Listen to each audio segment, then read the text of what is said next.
Hey guys, Samuel the Aviator here. In today's video, I'm going to be doing a maintenance vlog for you. Our Cherokee brakes are still not 100%, and we think the left brake, well actually we know that the left brake master cylinder O-rings are bad. So in today's video, I'm going to be showing you guys how to replace that, and we also might be doing a after maintenance test flight and make sure everything works, so stay tuned for that.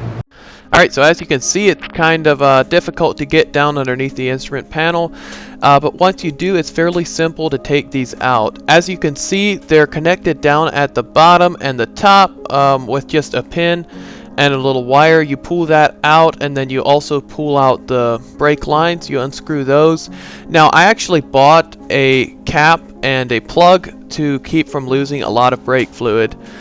So that there wasn't a bunch of lost brake fluid, and it keeps the air out of the lines a little bit, although you still obviously need to bleed them once you're done. So that's how it looks underneath there. It really is pretty simple to take those out. Alright, so this is how the master cylinder looks once it's removed. As you can see, it is actually in pretty nice shape, so we're happy with that. So the first thing you're going to do is remove the little pin that holds the washer and the spring on, and the kit we got to rebuild it will come with a new pin, so you don't have to worry about damaging the pin, but you obviously don't want to damage the piston that it's attached to, so just be careful. You can use a little punch or something and then pull it out with the pliers. Pull that out, then pull out your washer and your spring. Once that's done, you're going to want to, if you want to, just wipe the rod off like we did. It's probably going to be a little oily just from the seals leaking on the master cylinder, and then inspect it for any wear from failed seals. Ours had a little bit of a ridge, but it wasn't really bad enough to worry about, but you're going to want to keep an eye out for that definitely. So after that, we wrapped in a towel. You're going to want to do that to prevent it from getting damaged or marked up from a vise. Wrap it in a vise, and then you're going to take the nut off and pull that whole assembly off. So that's what we're going to do next. Also, one quick side note on this, we marked where the nut was on the nut and on the case with a little pen, so that we could make sure that the nut was properly tightened when it was put back on and it was in the same place that it was. Not an extremely important step to my knowledge, but it wouldn't be a bad idea just to make sure that you're good on that. And our nut was very tight on that, so we struggled with it for a couple minutes, but we did end up getting that off as well. Alright, and we also tipped the master cylinder up to keep from having fluid leaking out of the master cylinder everywhere, and after we got the case open, then we drained our fluid out and obviously replaced it with new fluid. So that's what the plunger looks like after it's removed, and our next step is going to be rebuilding that and putting all new seals in and washers in that.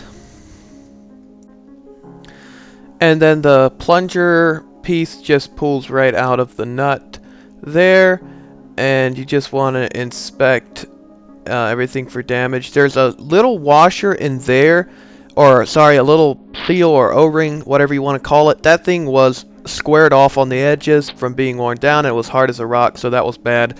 All of the seals in this were actually either bad or ready to go bad, so it obviously is the reason why that it was not working. So after that, opened up our seals and started working on replacing that. After that, you're going to want to use a little pick or something similar, and there's a little O-ring that we talked about earlier in the center, inside center of the nut, and you're going to want to pull that out. It can be a little tricky to get that, but it's not too difficult.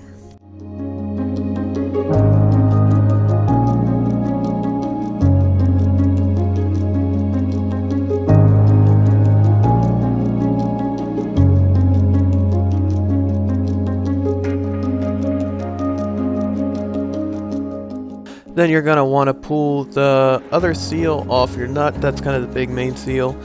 And something that's important to do is to pull all your seals and washers out of your new packaging and set them in one spot, and then as you pull all your old seals off of your brake parts, you're going to want to put that in a separate pile. It's pretty easy to look at them and feel them and see which is a new and old one. but you still want to do that. That way you don't accidentally mix them up and accidentally put in a old washer instead of a new one. So after that, we were just inspecting the inside of that to make sure that it's not doesn't have too much wear from not having a seal. And it looks pretty good. There's a little bit in there, but it's overall in very good shape. So after that, just replace the O-ring there as your next step, and then we'll work on the plunger.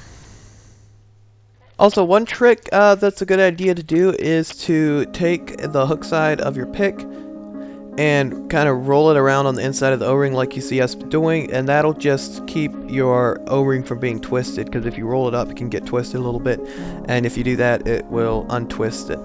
Alright, so after that you're going to want to put the O-ring into the center of that nut, and we actually had quite a hard time with that, and we figured out the only way to do it, and it actually worked fairly easily, is to put it up from the bottom and use the plunger and kind of push it up, and that works pretty good.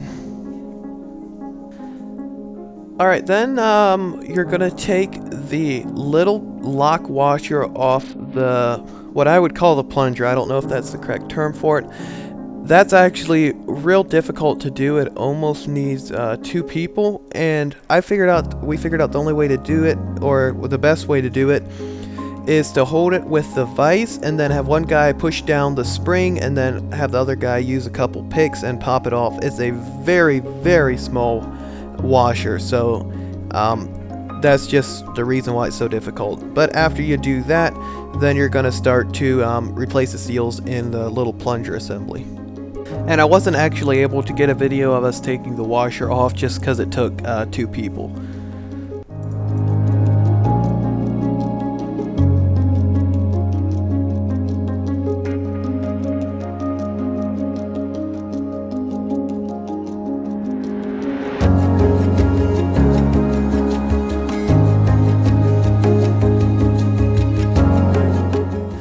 Alright, so we finally got that, and that just slides off, and then underneath you're going to find a washer with a little rubber O-ring kind of on the inside of it. And we kind of thought it was odd, there was a lot of play in it, and we thought maybe the washer was bad on the old one, which it was obviously not good, but the new one still had quite a bit of play as well, and we kind of figured out with the friction and the spring holding it on, the pressure will actually keep that sealed on the inside. So I don't think it's meant to have a tight fit around the shaft. So after you've done that, you're going to want to replace the parts that you took off of it. Make sure you remember to put your new O-ring on it. Then you're going to put a new, or actually I think we reused the spring, and then you're going to put your washer on, and then you're going to have the joy of putting back on the snap ring. And it was actually fairly easy to put back on. Just have one guy hold down the spring, and then the other guy use his fingernails and pop the snap ring on there. So that was fairly simple. Alrighty, after that you are almost done. Remember to lubricate the shaft with a little bit of brake fluid. Then replace the nut you removed, obviously with a new seal. Make sure that the seal goes into the case nice and easy, and that it doesn't actually bind or break or rip the seal in any way, so that you actually have a good seal. And one also thing that we did, we actually, because we had caps on the lines, we replaced the brake fluid in the cylinder there. So we have new brake fluid, and it'll just make it a little bit easier to bleed the brakes since we don't have to replace a whole bunch of fluid in the cylinder.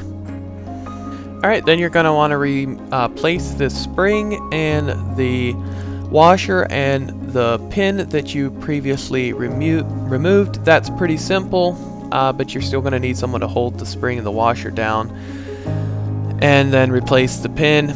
And we just used a little hammer to tap the pin in. Alright, after that you are finished, and all you have to do is install it in the aircraft.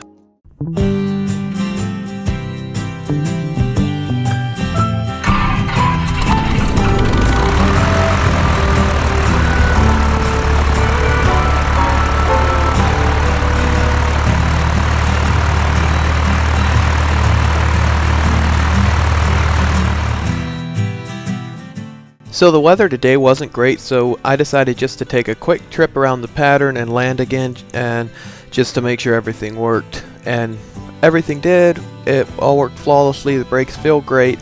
One thing I forgot to mention earlier in the video is that you obviously have to bleed your brakes, and your A&P will be going over that with you, obviously. But yeah, just remember that that needs to be done as well. And I did not actually video the bleeding procedure, so if you're interested in that, you can look that up.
Alright guys, that's it for today's video. If you enjoyed it, you can let me know by smashing the like button for me. Also, remember to subscribe to my channel and hit the bell next to that. You'll get notified every time I upload a new video. Also, if you had any questions about the process, be sure to drop down in the comments, let me know, and I'll make sure that I get your questions answered. Alright guys, that's it for today's video. I'll see you next time.